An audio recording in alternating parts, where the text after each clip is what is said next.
Let's start by beginning with God's design for life and love. God is love, and He is perfectly good. He made the whole universe out of love. So it makes sense that God wanted to create and share His love, goodness, and wealth with other beings. And so He created Adam and Eve. And what was the first thing He told Adam and Eve to do? In Genesis 1:28, God blessed them, and God said to them, "Be fruitful and multiply and fill the earth." God married Adam and Eve in the garden. And as we know, marriage is a sacrament of the church.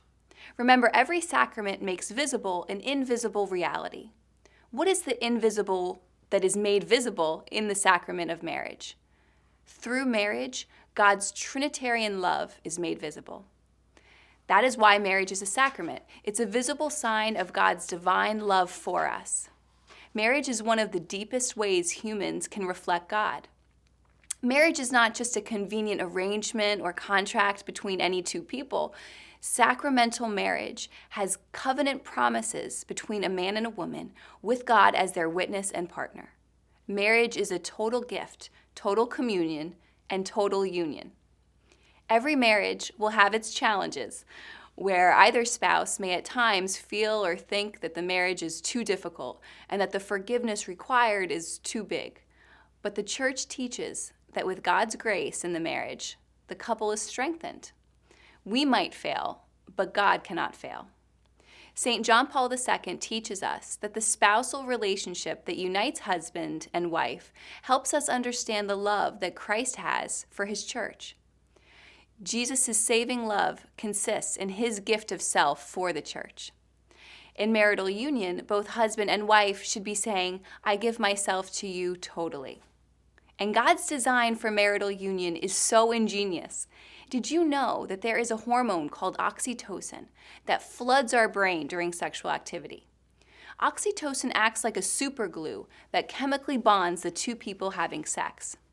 Now, this is fantastic for marriages because it helps couples through the ups and downs of life.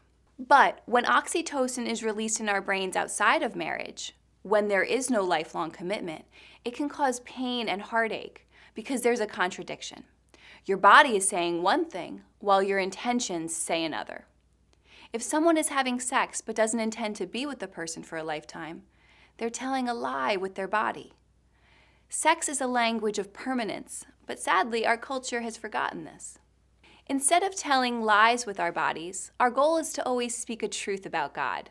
There are many ways in which spouses' bodies can speak the truth and mirror the image of God.